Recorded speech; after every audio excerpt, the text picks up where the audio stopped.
May mga sandaling simple lang, pero habang tumatagal, mas lalong nagiging mahalaga. Ngayong araw, isasama ko kayo sa aming munting pamamasyal. Ang unang beses nakasama ko ang aking anak na binata na, si Anton. Papuntang Pasig River Esplanade at sa Manila Cathedral sa Intramuros. Ayun, ulit. Hello. Hello sa vlog! We're here under the bridge. Jones Bridge. And before the New Year's Eve. Ay, di ba pag sa Italy, yung pag magtatawid ng bridge, kailangan mag-wish. Matutupad. Ano naman sa buong Italy. Parang ganun nga, ginagaya nila. Habang naglalakad kami ni Anton sa Pasig River Esplanade, ramdam namin ang malamig na simoy ng hangin at ang saya ng nalalapit na pagbabagong taon.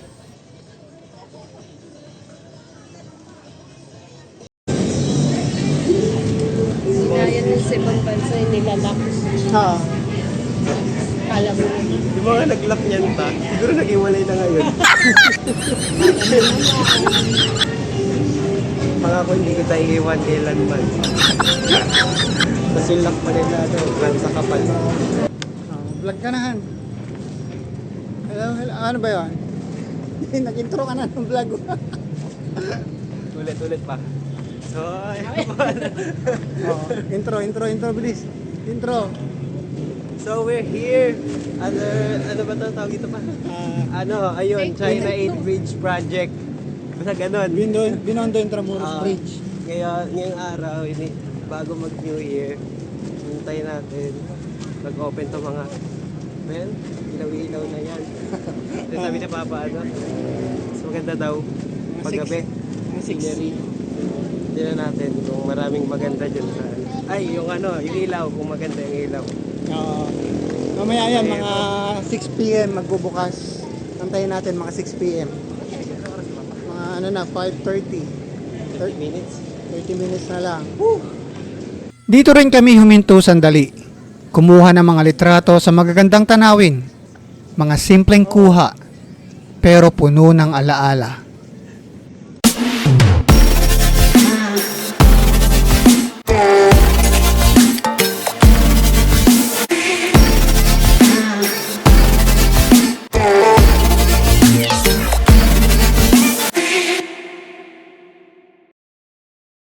So magpa-picture kami diyan kanina. Diyan. Di ba? Ganda ng trampoline ba 'yon, Ton? Trampoline. Dito tayong magpa-picture dito. Para po hanggang doon. Sige. White shot. Yan. Yan. Wide shot. So ayan, habang nagpipictorial ang tatay ko sa si tita. Nandito muna tayo tumingin-tingin na. Bayan. Na view. Ang ganda dito man tuwing gabi. Puro na siya ng ilaw. Akala mo walang ilaw sa bahay. Yan. So maya maglilibot kami sa bandang Fort Santiago.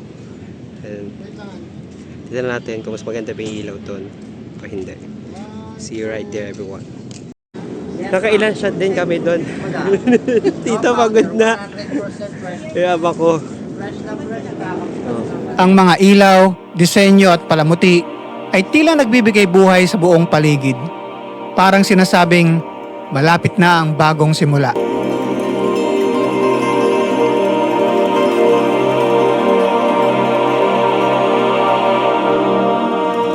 Habang tinitignan ko si Anton, napagtanto ko kung gaano na siya kalaki at kung gaano kabilis lumilipas ang panahon. Mula sa modernong tanawin ng ilog, naglakad naman kami papunta sa isang lugar na puno ng kasaysayan, ang Intramuros. Pagdating namin sa Manila Cathedral, agad kaming sinalubong ng napakagandang tanawin. Ang simbahan ay napapalumutian ng makukulay at maningning na pamaskong pailaw. Lalo itong naging kahanga-hanga sa gabi.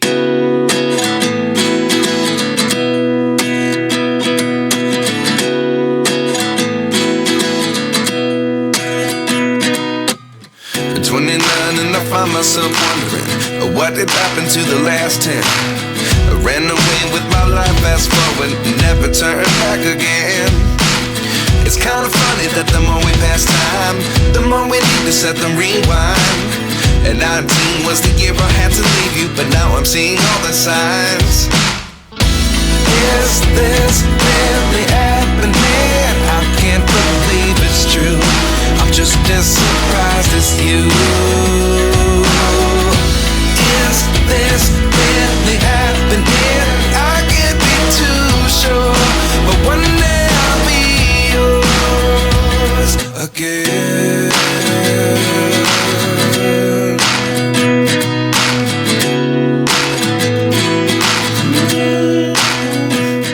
Yan, nandito kami sa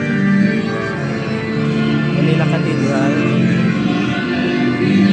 Ngayon, sa haba-haba ng prosesyon, magsusurbetes lang kami. Habang nakaupo kami rito, dama namin ang katahimikan at kabanalan ng lugar. Isang sandaling pahinga mula sa ingay ng mundo at isang pagkakataong magpasalamat. I never really know what's going on. Look at me sometimes like all you want to do is run. Hear me out, hear me out. It's all the things you never show. There are the things I want to know. Secret start. Ayan, we're here. Tama ba? Manila Cathedral. Hello. Andito nawala. Andito kami ngayon sa Manila Cathedral. Ayan. Manila Cathedral. Wherein lahat ng mga bishops ay nag-gather, and all the preachers and all the nuns all over the nation. Ayan. Dito sila kadalasan nag-gather together with some of the bishops or cardinals like Cardinal Tagle or tend to preach here. So ayun, saan tayo papunta ngayon pa? Hanap tayo ng coffee shop. Coffee shop? Sa dinaanan natin. Alam ko meron to sa dinaanan natin. Ang unang pamamasyal kasama ang aking anak na binata ay hindi lang tungkol sa mga lugar na aming napuntahan. Ito ay tungkol sa mga sandaling magkasama, sa mga kwentong napag-usapan, at sa mga alaala na dadalhin namin kahit saan. Sa liwanag ng Pasko at sa simula ng bagong taon, ang pinakamahalagang biyaya ay ang oras na ibinibigay natin sa ating pamilya. Ano, ayun, China.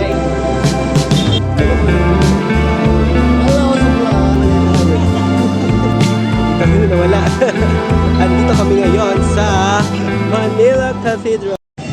Ayun, nakakapagod ang unang vlog namin. Hi! 70% lakad, 30% picture-picture. Ano tita, pagod na. Ayan. Ngayon, pauwi na kami. Pagod na mga Sana, mga paa. Pagod na kami, pati yung paa ko. Diyos ko. Naghahanap sana kami kapihan. Iba yun. Iba na hingal. Uwi-uwi na. Ayan. Uwi na kami. Ayan, sasakay na po muna kami. See you everyone. Bye. See you in the next vlog. Ay, ulit. See you in the next vlog. Bye. Maraming salamat mga kabiyahero sa pagsama sa aming munting paglalakbay. At kung bago ka lang sa channel ko, i-click mo na yung subscribe button para makasama ka ulit namin sa susunod na biyahe at kwento. At kung nagustuhan mo naman ang video, ay click mo na rin yung like. Tapos mag-comment ka na rin kung anong trip mong susunod natin gustong pasyalan.